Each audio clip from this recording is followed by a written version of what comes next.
கொண்டு போய் நிறுத்தி, நீர் இங்கே இருந்து தாழ குதிப்பீர்களால் உம்மை தூதர்கள் தாங்குவார்களே.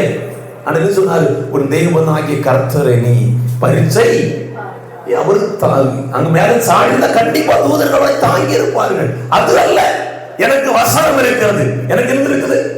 எனக்கு என்ன தெரியுமா ஒரு கேள்வி? சாத்தானுக்கு தெரிஞ்ச வசனம் கூட நமக்கு, அவனுக்கு நல்லா தெரியுது வசனம். அப்படிதானே வேதம் சொல்லுகிறது, அவன் இயேசுவை சோதிக்கும்படியாய் வந்தது வசனத்தினால். மூன்றாவது வேதம் சொல்லுகிறது, நீர் தேவனுடைய, அடுத்து சொல்லுவான், இந்த உலகம் எல்லாம் என்னுடைய கரத்தில் கொடுக்கப்பட்டிருக்கிறது, என்னை நீர் சாஸ்தாங்கமாய் விழுந்து பணிந்தால் எல்லாம் வந்து.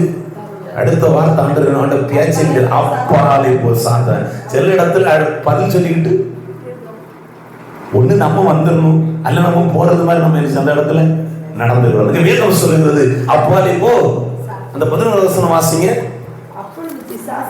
அப்பொழுது பிசாசானவன், பாத்தீங்களா, சோதனையை நீங்கள் ஜெயிப்பீர்களானால் பிசாசானவன் உங்கள் அருகில் நிற்க முடியாது, அவர் உங்களை விட்டு ஓடி போவார். அல்லேலூயா. இங்க வேதம் சொல்லுகிறது, இயேசு கிறிஸ்து சோதனையை சகித்தது வசனத்தினால். எப்படி சகிச்சாரு?